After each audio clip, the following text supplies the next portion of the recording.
প্রিয় দর্শক শ্রোতা, আমি বিমল কুণ্ডু, একজন বাঙালি ইউটিউবের পক্ষ থেকে আপনাদেরকে আমন্ত্রণ জানাচ্ছি। আমার আজকের ভিডিও বিলুপ্তির পথে বাঙালি সংস্কৃতির চতুর্থ পর্ব। বন্ধুগণ, কাল আমরা তৃতীয় পর্ব ভিডিও ছেড়েছি আপনাদের জ্ঞাতার্থে। যারা শুনেছেন তাদেরকে আমি ধন্যবাদ জানাচ্ছি। যারা এখনও শোনেননি তাদেরকে ভিডিওটি দেখার জন্য এবং শোনার জন্য অনুরোধ করছি। বন্ধুগণ, কালকের ভিডিওতে আমরা মধ্যযুগ সম্পর্কে আলোকপাত করেছিলাম এবং সেখানে উল্লেখ করেছিলাম খনার কথা। মধ্যযুগে যে সমস্ত কবি সাহিত্যিকগণ কাব্য রচনা করছিলেন, কবিতা লিখছিলেন, তাদের সে কাব্যগুলি ছিল অধিকাংশই দেবদেবী নির্ভর।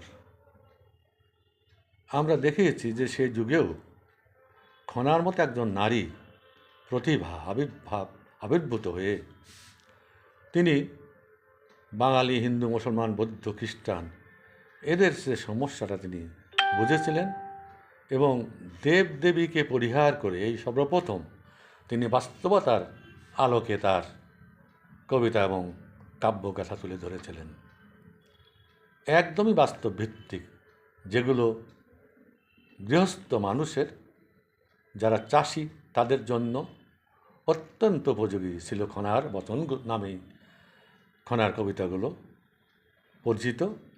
খনার বচনের একটা শ্লোক কালকে উল্লেখ করেছি, আজকে আবার একটা শ্লোকের উপমা দিয়ে বলছি এই জন্যে যে খনার লেখার মধ্যে কোন রকম ধর্মীয় ভাব এবং সাম্প্রদায়িকতা নেই।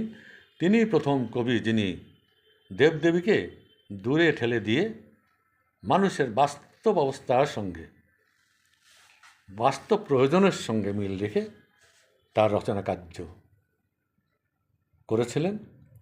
যেমন তার একটা অত্যন্ত গুরুত্বপূর্ণ রচনা হচ্ছে 16 চাষে মূলা, তার অর্ধেক তুলা, তার অর্ধেক ধান, বিনা চাষে পান। এই যে ধরনের ছোট ছোট ছোট কথার মধ্য দিয়ে তিনি সাধারণ মানুষের, গৃহস্থ মানুষের, চাষিদের, সেকালের যে অধিকাংশ মানুষ গরিব চাষি, তাদের যেটা কাজে লাগবে সেভাবেই তিনি তার কাব্যকে একেবারে সাধারণ মানুষের কাছে পৌঁছিয়ে দিয়েছিলেন এবং সাধারণ মানুষ সেগুলো মেনে চলে উপকৃতই হয়েছিলেন। যেমন পূর্ণিমা অমাবস্যায় যে ধরে হাল, তার দুঃখ চিরকাল, তার বলদের হয় বাত, তার ঘরে থাকে না ভাত। খনার এই বচন হিন্দু মুসলমান নির্বিশেষে সবাই মেনে চলত। কাজে প্রথম কবি হিসাবে খনাকে আমরা দেখতে পাই মধ্যযুগে, যিনি প্রথাগত ধর্মের বাইরে এসে তার কাব্য রচনা করেছিলেন। আর একটা কথা বলে আমি মধ্যযুগ সম্পর্কে শেষ করব, সেটা হচ্ছে মধ্যযুগের কবি মুকুন্দরাম, ভরতচন্দ্র, গোবিন্দ দাস, তারপর চৈতন্যদেবের বৈষ্ণব ধর্মকে কেন্দ্র করে যে সাহিত্য সংস্কৃতি গড়ে উঠেছিল, তার আলোকে যে কবিতা পদাবলী রচনা করা হয়েছিল, সেগুলো যদিও দেবদেবী ভিত্তিক, দেবদেবীকে কেন্দ্র করে এবং ধর্মভিত্তিক, তবুও সেখানে মানবতার বাণী আমরা দেখতে পাই।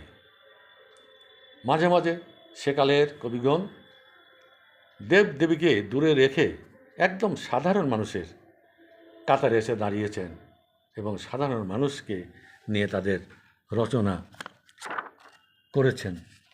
বন্ধুগণ, আমরা এ সম্পর্কে আগেই আমরা দেখতে পাব দ্বিজচন্দ্র দাসের রচনা। দ্বিজচন্দ্র দাসের সবচেয়ে অমর বাণী যেটা আজও মানুষের মুখে মুখে ফেরে, সেটা হচ্ছে শোনো হে মানুষ ভাই, সবার উপরে মানুষ সত্য, তাহার উপরে নাই।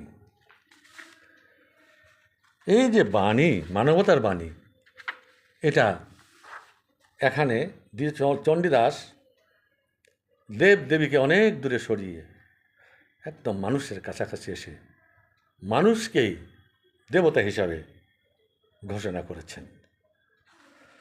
সেকালের যে সাধারণ মানুষ, যারা একেবারে প্রকৃতির সঙ্গে মিলেমিশে চলত, সেই সাধারণ মানুষের মন এবং আচার আচরণের সঙ্গে যা খাপ খায়, সেভাবে অনেক কবি মধ্যযুগেও সাহিত্য রচনা করেছেন সাধারণ মানুষের জন্যে। যেমন রায়গণাকার কবি হিসাবে খ্যাত ভরতচন্দ্র, অত্যন্ত বিখ্যাত কতকগুলো রচনা রয়েছে, যে তার একটা কাব্যের মধ্যে আমরা দেখতে পাই একজন সাধারণ পাটনি, সে যখন অতি কষ্টে তার সংসার চালাচ্ছেন, দুঃখ কষ্টের মধ্যে আছেন, তখন মা অন্নপূর্ণা ছদ্মবেশে পাটনির ঘাটে এসে তার নৌকায় পার হলেন এবং খুশি হয়ে বললেন যে, দেখো, আমি মানবী বেশে তোমার নৌকা উঠেছে, কিন্তু আমি দেবী অন্নপূর্ণা, তুমি যা ইচ্ছা আমার কাছে চাইতে পারো। ইচ্ছা করলে তুমি তোমার নৌকাটাকে যদি সোনার নৌকায় পরিণত করে দিতে বলো, আমি তাই বর তোমাকে দিব। তখন পাটনি বললেন, মাগো, আমার নৌকা সোনার নৌকা আমি চাইনি, এত ধনরত্ন দিয়ে আমি কী করব? তুমি শুধু আমাকে আশীর্বাদ করো, আমার সন্তান যেন থাকে দুধে ভাতে। বাংলার সাধারণ মানুষের, বাংলার কৃষক, শ্রমিক, মেহনতি মানুষের, গৃহস্থ মানুষের এ তো চিরন্তন কামনা ছিল, আজও আছে, যে আমার সন্তান যেন থাকে দুধে ভাতে। কাজেই এখানে মধ্যযুগে অনেক সময় কবিরা দেবতা দেবীকে পাশ কেটে এসে তারা সাধারণ মানুষের কথাই বলেছেন। যেমন আমরা ওই ভরতচন্দ্রের কবিতার মধ্যেই দেখতে পাই যে, নগরে যদি আগুন লাগে তাহলে কি দেবালয় রক্ষা পায়? দেবালয় রক্ষা পায় না। কিন্তু তিনি যদি ধর্মান্ধ কবি হতেন, তাহলে কি করতেন? বলতেন যে নগরে আগুন লাগলেও দেবালয় ধ্বংস হয় না, দেবতাই দেবালয়কে রক্ষা করেন। কিন্তু তিনি তা বলেননি। তিনি বলেছেন যে নগরে যদি আগুন লাগে তাহলে দেবালয় ধ্বংস হয় না। এটা মানুষের যে বাস্তবতা, একদম বাস্তবতায় নেমে এসে সাধারণ মানুষের সঙ্গে কবি মিশে গিয়ে সাধারণ মানুষের কথাই বলেছেন। এবং কবি তো দেখতেই পেয়েছেন যে সাধারণ মানুষেরা স্বচক্ষে দেখছে যে নগরে যদি আগুন লাগে তাহলে মন্দিরও পুরে ছারখার হয়ে যায়। কাজে অবাস্তব কোনো কথা কবি বলেননি। তো যাই হোক, আমরা মধ্যযুগ শেষ করে এসে একদম মধ্যযুগের শেষে এসে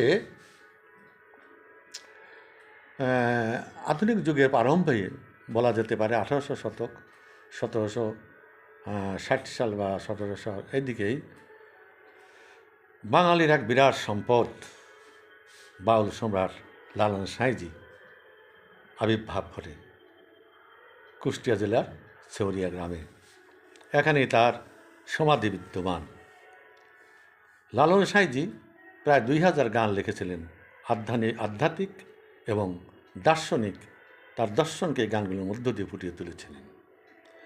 তিনি একজন সমাজ সংস্কারক বটে, কারণ সেই যুগে লালন সাঁইজির গান আমাদের বাঙালি সমাজ দারুণভাবে প্রভাবান্বিত করেছিল বাঙালি মানুষকে, মনকে, এবং তাতে অনেক সামাজিক পরিবর্তন সাধিত হয়েছে।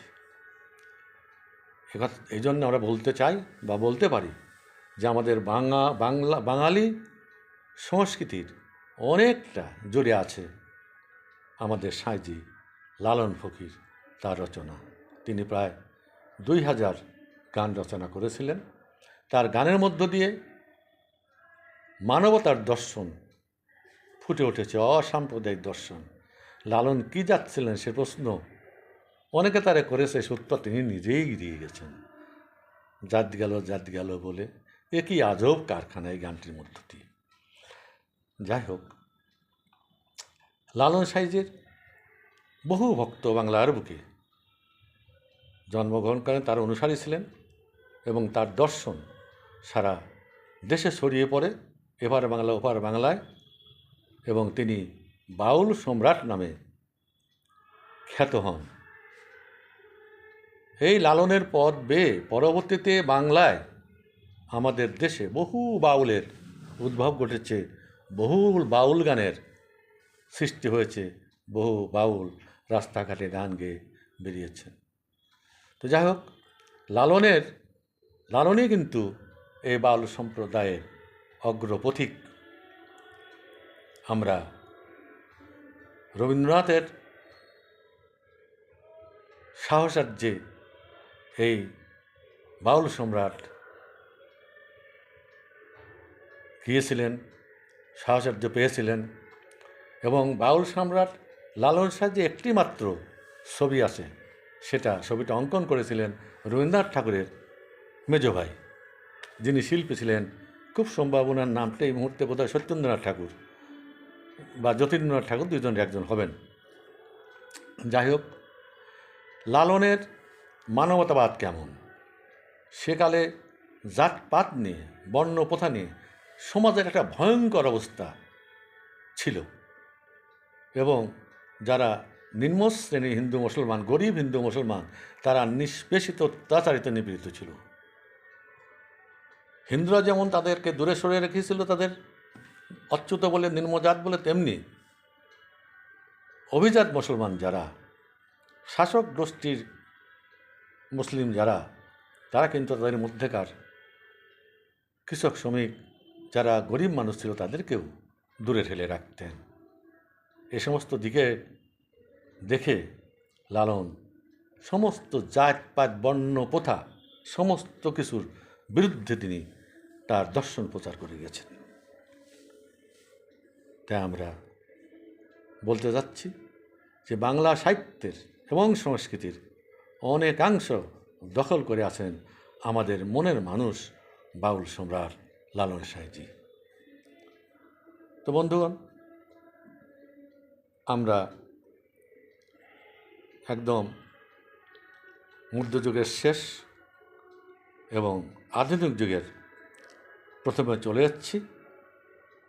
এখন এই যে আমাদের সাহিত্য এবং সংস্কৃতি যে পর্যায়ে এসে পৌঁছলো, একটা চরম পর্যায়ে, যেটা আরও পৌঁছবে আমাদের 52 সালের পর থেকে, ভাষা আন্দোলনের পর থেকে, এবং আমাদের 71 সালে স্বাধীনতা সংগ্রামের পর থেকে, যে বাংলার একটা চরম অবস্থা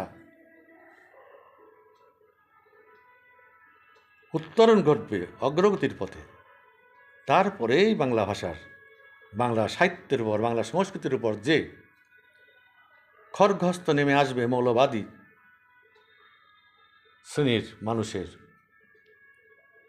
এবং আজকে আমাদেরকে ভয়ঙ্কর এক সংকটের মুখে সমগ্র বাঙালি জাতিকে ঠেলে দেবে, সেখানে আমরা আসব।